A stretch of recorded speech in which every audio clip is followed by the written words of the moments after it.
Welcome, everyone. This is Founders on Fire podcast, and I'm delighted to welcome our Cloud Trailblazers winner, Mansour Karam, who is the president and co-founder of Apstra. Good morning to you. Hello. Good morning. Excited to be here. Thank you for the opportunity. Well, excited to have you with us. So I'm very, very interested in you guys because obviously you've brought a new concept to market, this intent-based networking, and I'm very also curious about your founders team, because obviously there's yourself who's got an incredible pedigree, and then you've got your CEO David Cheriton and also Sasha Rakovic. So I'm curious to ask you a little bit about that whole side of things. So but first off, it would be great to understand more about what actually is intent-based networking. Yeah, sure. So yes, intent-based networking is an approach that we pioneered back when we came out of stealth in 2016. Mm-hmm. And now it's an industry term, right? We've seen many established vendors use it. What it is think of it as powerful automation. Mm-hmm. And as part of automation, essentially think of abstraction, right, of infrastructure. Mm-hmm. And our focus to now has been the data center network. But, ultimately what you're doing is that you're taking away all the manual tasks and instead mm-hmm. replacing them with software that is providing powerful automation of the tasks that architects and operators are doing day in and day out. And the key concept here is that you're separating the what from the how. So what is it that you're trying to achieve? Generally you're trying to deliver on connectivity, right? Reachability, essentially these are policies that you're implementing.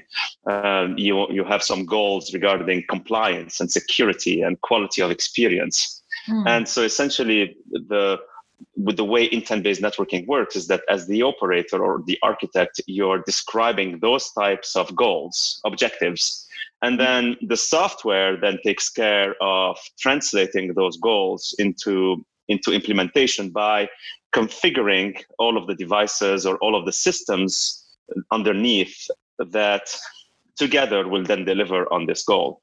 And then it doesn't stop there.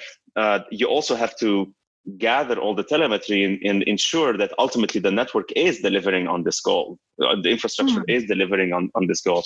Usually I use this analogy of the self-driving car, and ultimately the goal here with intent-based networking is autonomous operations, where the software is essentially doing the bulk of the work of automating your network. And if you think of a self-driving car, it's not about changing the way the car is designed, right? And similarly here, we're not changing the way the network is designed. We follow standards and industry practices, best practices. But what we're doing though is that we are collecting a lot of telemetry the same way with a self-driving car. The software can't work if it doesn't get awareness of its environment through all of the telemetry that it's gathering. And then we're building the software that takes into account user intent. In the case of the car, it's, I'd like to get to this destination. For us, it's the concepts I've described. And then essentially then the software is taking on all the complexity of then, marrying the intent to the operational state of the network to deliver on your intent. Got you. Absolutely. So that's intent-based networking, and we can get into the pain points as to why this is needed, if you'd like. Well, complexity is never a great thing to deal with when you've got lots of other objectives. That's exactly right, and I think that especially in today's world where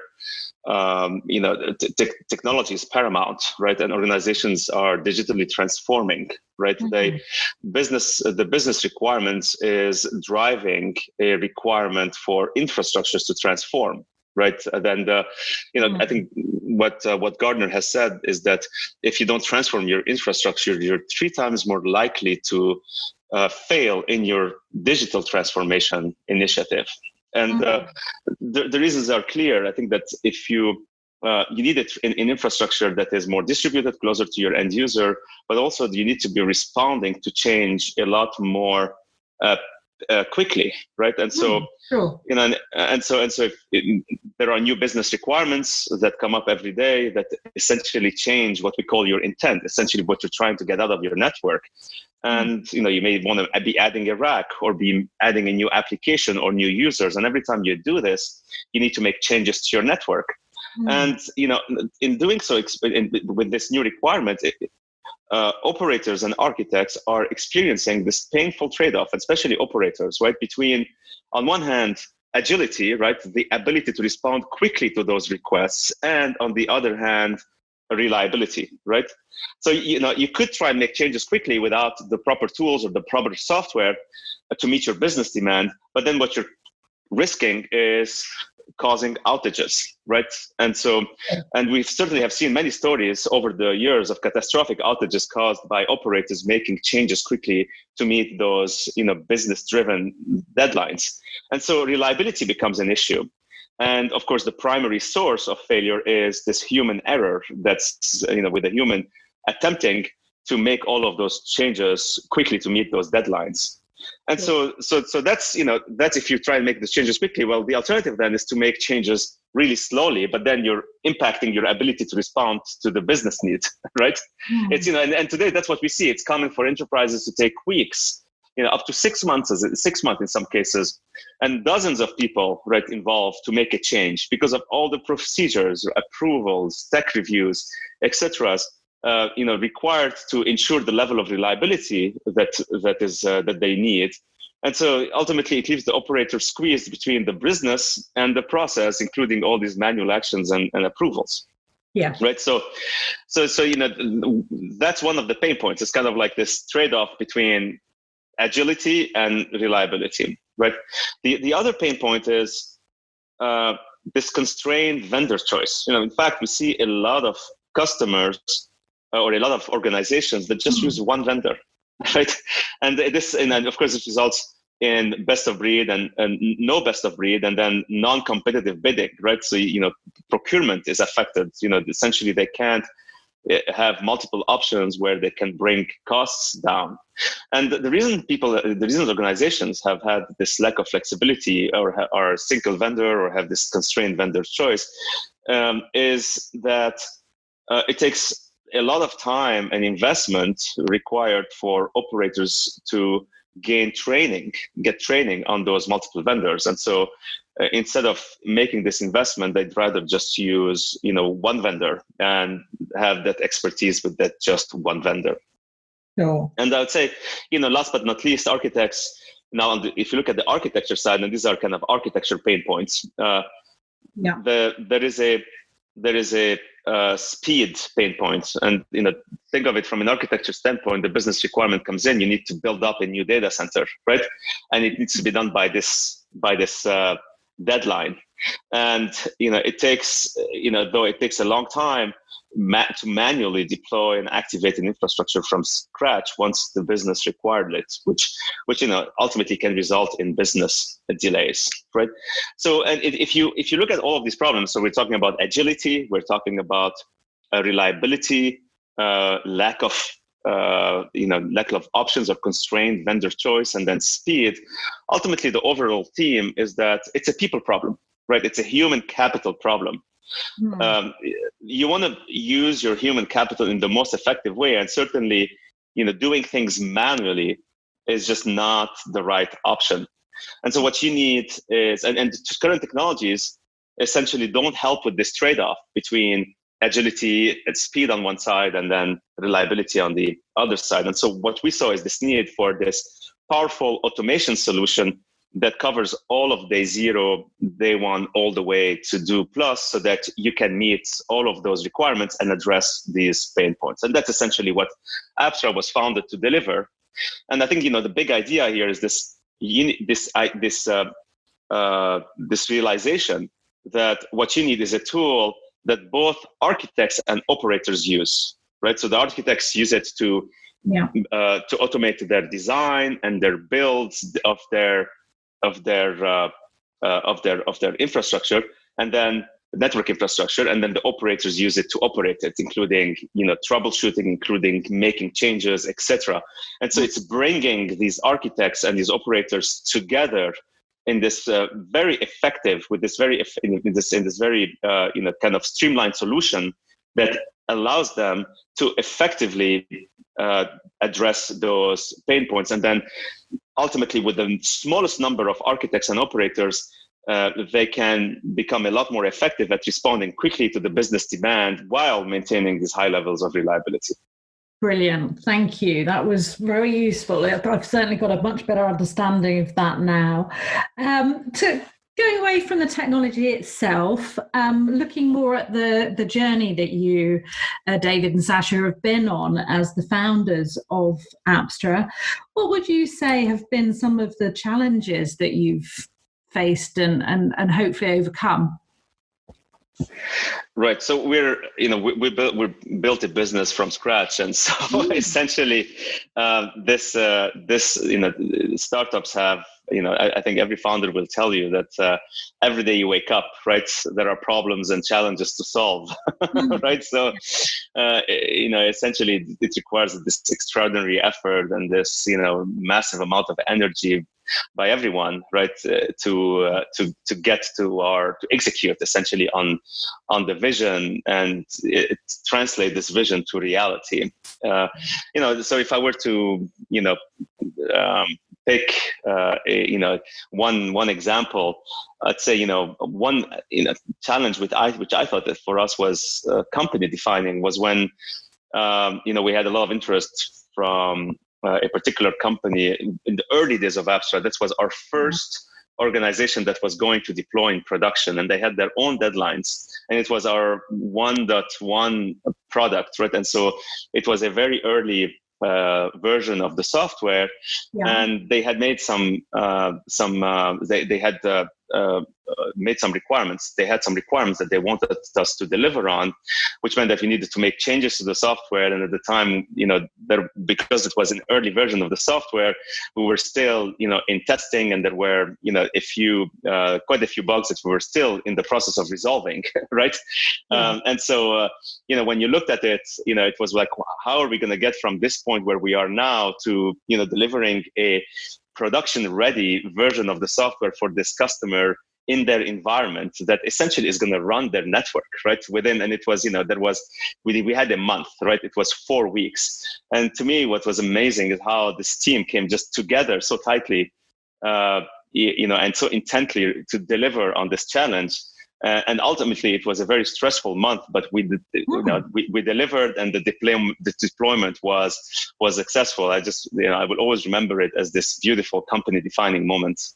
Well, you've just answered the next part of the question, is what you're particularly proud of. So well done. You've wrapped that up. Well, yeah, yes, certainly that was something that that we're certainly proud of. And again, I think as a startup, as every time you meet a goal, or it is something that you achieve that was part of the original plan, you feel really proud of it. Certainly for us, that was our first customer deployed in production.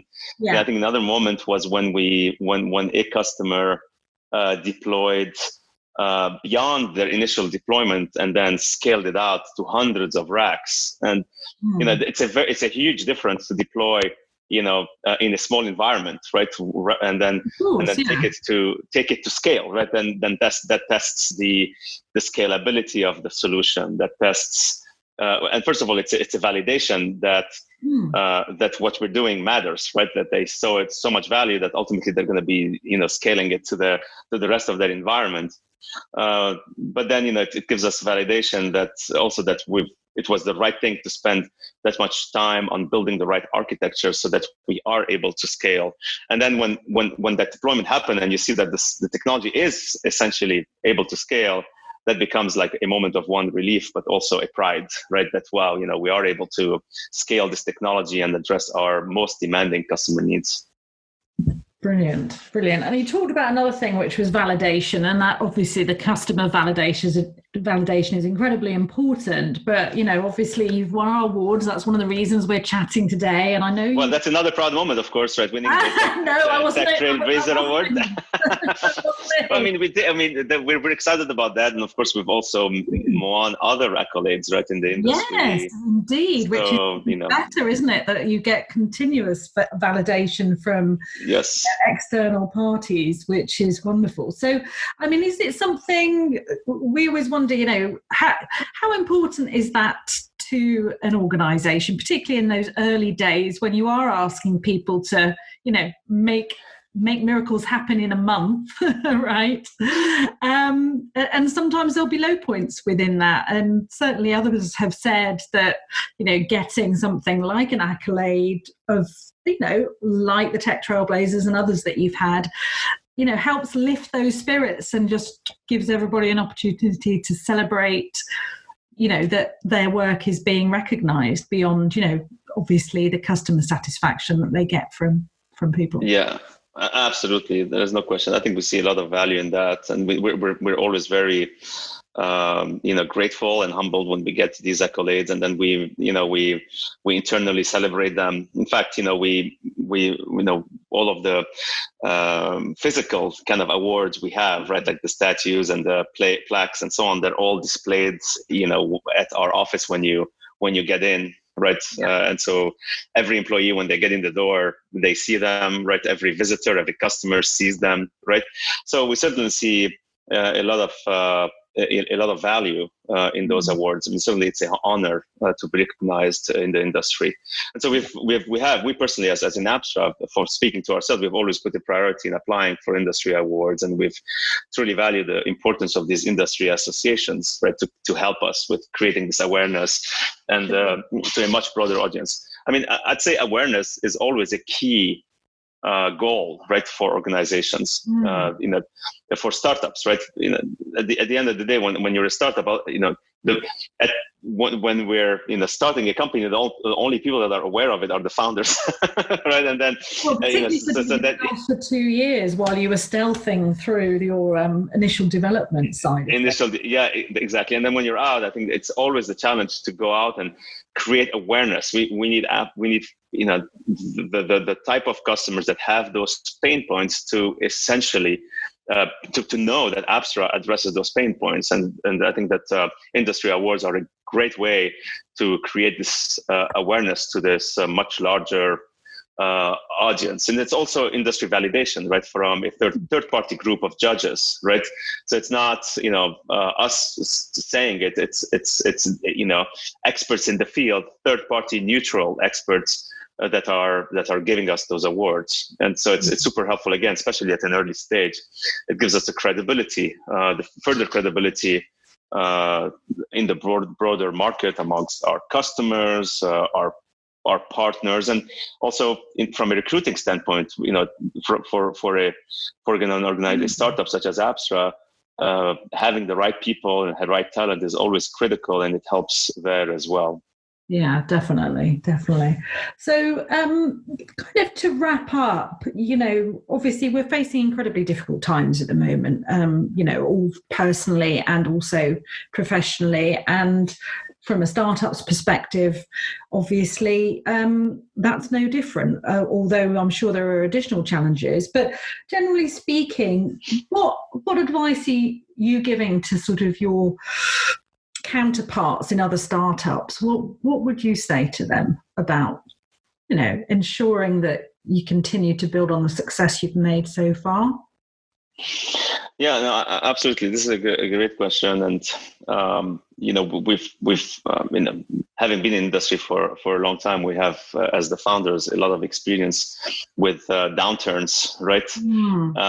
The last big one was, of course, in 2008, and to me, the way I see it is that there is a lot of opportunity in downturns if you play them right. I think that. A lot of great leaders or great companies today emerge from difficult economic times. And, in a sense, by doing the right things, you can emerge as a future leader.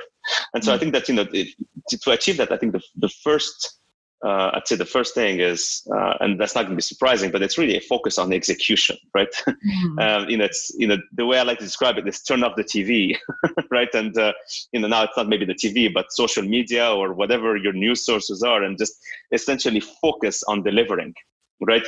There is ultimately, a downturn gives you time to build in all of the product features or the capabilities that your customers required and that you have never had a chance to deliver on, right? Because you're just caught up into the day in and day out. And so it's an opportunity to invest on delivering on these capabilities. The other thing is that if you're in an economic downturn, it kind of like levels the playing field a bit, especially I think in this one where everyone is stuck home, right? It almost doesn't matter if you have 10,000 salespeople, meeting with customers versus, staying home. You have a captive audience, right, of customers that, are looking at this as an opportunity to get educated on new technologies. And so as a startup, you can leverage your ability to be agile and just adapt to this new situation, and then, and then put out offerings that then attend to this captive audience. So for example, for us, what we've done is that prior to this whole crisis, we had launched our AOS Academy. It essentially is a certification on intent-based networking. So if you want to learn about intent-based networking, AOS Academy is the place to go. And so what we've done is that when we saw this crisis, what we said was we need to do our part, and we made it free, right? And we're seeing tremendous interest, hundreds of engineers essentially using this opportunity to get educated, certified on intent-based networking. And so this is an example of us essentially seizing the moment and essentially doing something mutually beneficial to the industry and to Apstra. Yeah. The other thing is, of course, one has to be smart, control expenses, essentially, invest in the critical areas, again, raising awareness and building the product, and setting up the right incentives, right? As I said, we know that cash is tight, and so providing opportunities for customers either to learn or to deploy, without having to reach to their cash, I think is something that we are doing. Free product training, free consultations with our sales engineers, etc. Yeah. Well, I did actually notice on your LinkedIn profile that you've actually been through your own academy, so you have sampled your own education. Yes. I had to get certified on on the product and the technology and the approach that we that we promote. Certainly, yes. I'm actually excited to hear that you've noticed. Well, there we go. That's my job, to go and have a look at what you guys have all been up to recently. And I thought, I wonder what that is. Yeah. I went and clicked through and had a lovely look at your certificate, in fact. In fact, 2 certificates. So, I think that's great advice. And I think, one of the things around this is it's great to speak to you. You've had a fantastically exciting journey, challenging journey, both from the point of view of your customers and just, getting a startup off the ground in the first place is, an amazing achievement. So congratulations on that. And congratulations again on winning your award. And thank you for joining us on the Founders on Fire podcast today. Thank you, Mansour. It's been brilliant. I've enjoyed chatting with you. I enjoyed it as well. Thank you very much. And have a great day. Brilliant. Lovely. Thank you very much. Bye-bye now. Thank you. Bye-bye.